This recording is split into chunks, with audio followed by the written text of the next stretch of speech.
Hi Jeff, thanks for joining us here at athsvicTV from Rieti. You've just had a massive race, 144.64. Tell us about it. Um, yeah, the guy who won was probably more impressive. He was very impressive.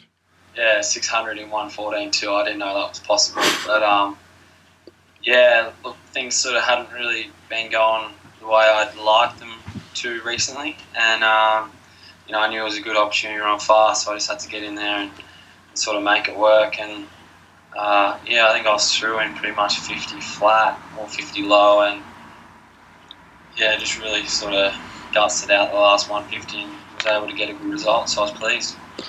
And you're now number 2 on the all-time Australian list, and not far off that very old Australian record.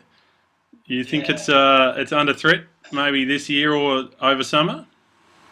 Well, it was sort of a big goal of mine, I guess, throughout the year. I knew I was going to be running Rieti, and I knew it was going to be a chance to run a fast time, but sort of with how things went in Daegu, and then the Zurich goal was just super flat. The travel sort of really killed me, and I thought I'd do better in Zurich, but I was running 3:39, and I was flat out. Couldn't go any faster.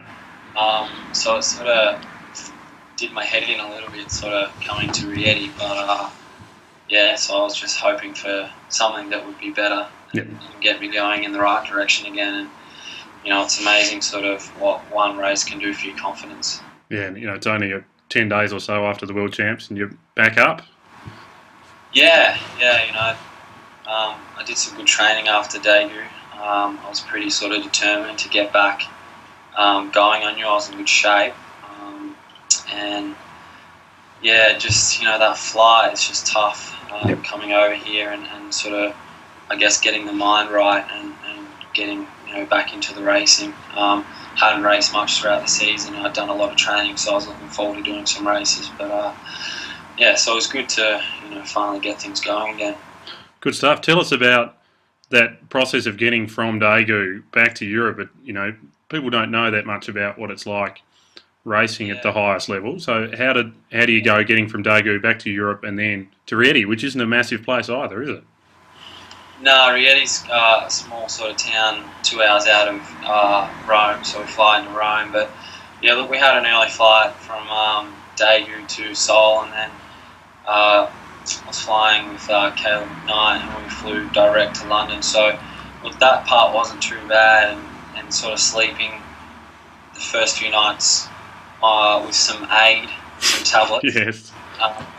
And I felt like I sort of got into time zone, but I caught a plane to Zurich, and I sort of felt good in the morning jogging, but I finished the race and it felt like someone had just flat out punched me in the sternum. My chest was hurting, and a lot of the guys didn't run very well in Zurich, so I sort of just had to put that past me, and then I missed my flight to Rieti. Had a bit of a mix-up. I thought I had to be on a bus to the airport at 7:25, but it was actually a 7:25 flight, so I sort of had to sort that out, and then made it here in one piece. And I don't know if anyone's been to Rieti, but it's a really nice place, and the weather's great, and the track's fast, so anything can happen here. Maybe that's your lucky charm, missing flights, given that Oxy was a missed flight as well. Maybe you'll just have to organise that pre-London to be somewhere and miss the flight to London. Just get there a little bit late and then bang. Yeah, just straight in. Well, that's what Nick said. I was sort of scared to message him and tell him, look, I think I missed my flight. But he said you sort it out yourself, and he said, don't worry, last time you missed a flight, it turned out well. So, it's turned out well again. World Champs were a couple of weeks ago now. Have you had a bit of time to think about the race, and what are you taking from the whole Daegu experience? I'm still sort of sorting through that now. I'm not really sure what happened. I did great training all the way through. I sort of had pretty high expectations, and just tightened up in the last 100 and finished 7th. Didn't get that auto qualifier, and you know, the first race they went through in 1:54, and so they got all the fastest qualifying spots. Yep. And yeah, there's a lot of questions and some pretty heated discussions with people. Yep. And it was a pretty sort of tense time. I still haven't sort of figured it out, but yeah, it was sort of a lot of soul searching and, you know, thinking, you know, I can get myself in great shape, but do I really have that sort of last 10% sort of mental edge and that real, I don't know whether it's hunger or whether it's that really sort of killer instinct, you know. Yeah. So yeah, it was pretty bad. But yeah, still, you know, I sort of wanted to come over here and prove that I could do it, Yeah. and cause that's sort of what these next few races are about. And Zurich was another blow, Yeah. and Rieti sort of, you know, it's turned things around, and now it's important that I keep sort of pushing on with that. But Yeah.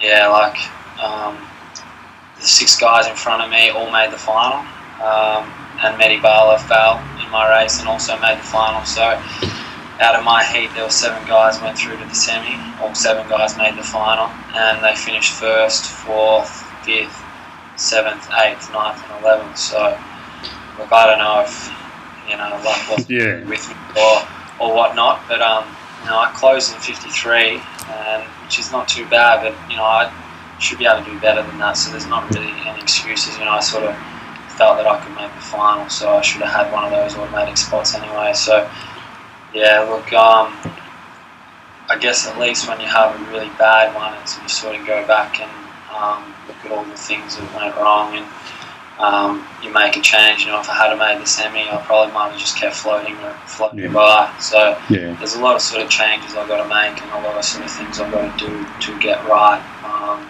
So yeah, good thing it's Daegu and not London. Yeah. And does that sort of spur you on, you know, when you get to 250 to go in an 800 and you think, come on, you can do better than this, push hard now?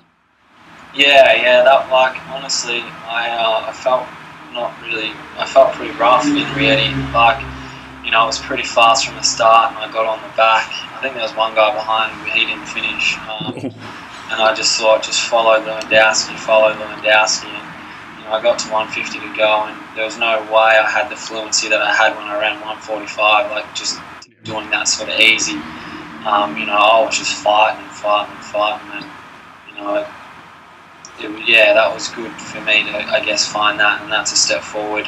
You know, I'm trying to be a bit more relaxed and not try to overthink too much things, and I'm just sort of trying to do these races myself, you know, Nick's back home, and it's just sort of about me trying to find what I need to get right. And so yeah, it's going to be an interesting few weeks. And tell us about your thoughts between now and London. You've got some A's. Yep. You just got to come home, run the trials. Is that the plan? Yeah, just the trials. I think the season was just released, so I think it's the 3rd or 4th of March. We've got trials, which is, I'm not really sure how that's going to work yet, because, you know, there's probably going to be internationals in the field, and they're probably going to have a heat in the final, because they can't sort of deny people a chance to try and make the Olympics. So I'm not really sure how they're going to do this, or whether they've thought it through that well. You know, I'm not sure if I'm going to have to face Kiprop with having a hard race the day before, or, you know, Legat or whoever, you know, comes over. But yeah, it's going to be interesting, but I'm happy that it's all sort of wrapped up in March, and we can sort of, you know, go back into that preparation phase and get ready for London. When it sort of drags on through to April, you're just sort of hanging on. I think sort of April and May, they're really important months to get good training done. So, you know, having been over by March, we can sort of maybe have an easy week and then get stuck right back into it, and sort of not be behind the 8 ball. And, yeah. Yeah, good stuff. And Rhodesia, he's looking astonishing at the moment. Do you think some guys who might race him in the 8 will consider pushing up to the 15 just to avoid him? Yeah, I'm not sure. Like, Kaki ran 3:31 in Monaco, the race I was in, when I ran 3:33, and I honestly didn't expect him to run that fast. He settled up pretty fast on the pace, and I thought he's going to blow. But he's run 3:31, and he's obviously got really good closing speed. And if you saw the final in Daegu, that's what's required. You've got to be able to run out 51 last lap, and that's sort of, I think they might have run 1:49 for the last 800. So you've got to have that sort of ability. But I don't know how anyone can beat him. Like, he's just that far ahead of everyone. Like in the women's 800, the Kenyan girl went out in 55 to try and break the rest of the field, but is Kaki going to go out in 48 and try and get in front of Rhodesia and make him run the plane? I don't know what's going to happen, but that's out of my control. Not to worry about what I'm doing. And when are we going to see you back in Melbourne? Have you got much more time in Europe? I've got another race in Zagreb on the 13th, so back to a 1500, and having run 1:44, I think whatever I go through in should feel a lot easier. Hopefully I finish off the race a lot better than what I have been in sort of Monaco and Stockholm and stuff. I sort of find that last 200 that I know I've got, and then I've got another 800 in Milan on the 18th against Rhodesia again, and then I fly to New York for the Fifth Avenue Mile, which is supposed to see, road mile, down Fifth Ave, straight line. Can't get into traffic, can't, no excuses. Yeah, good for tall guys. And it's basically just a party, really. A good way to finish the season, and there's a big sort of banquet afterwards. And I was speaking to Legat and Nick Simmons and those guys. They've done it before, and they say it's a fantastic meet. So I'm looking forward to that. And then I get home just in time for the grand final. So perfect. Gotta see that. And last question: if your apartment's not too messy, just give us a quick look around to show us what the life of an international athlete looks like. Well, I'm actually in Collis's room at the moment. Okay, so you can dob him in. Yeah, he's left, so this is where I can sort of get some quiet, because my room I'm sharing with an Irishman, Paul Robinson, Brett Robinson's cousin, and but it's pretty messy. He's left shoes and all sorts. It's like a little sardine can, basically. It's See it? Yeah, I can. It's my washing of my makeshift clothesline. Oh, perfect. Out of jocks and socks and competition kit, so I had to wash in the sink. So it's pretty glamorous here. That's we all wish we could do it, but you're the one who can run that fast. Thanks for talking to us, Jeff, and have some more good races, and we'll see you back just before the grand final. Yeah, and I can't wait to get back to Melbourne. I really can't. Awesome. This place. I've been to a lot of places, but Melbourne's still number one. Awesome. Oh, it's so good to chat to you. Good to see things are bouncing back after Daegu, and we'll see you back soon. Yeah. All right. Sweet. Nice. Cheers, Jeff. Have a good day.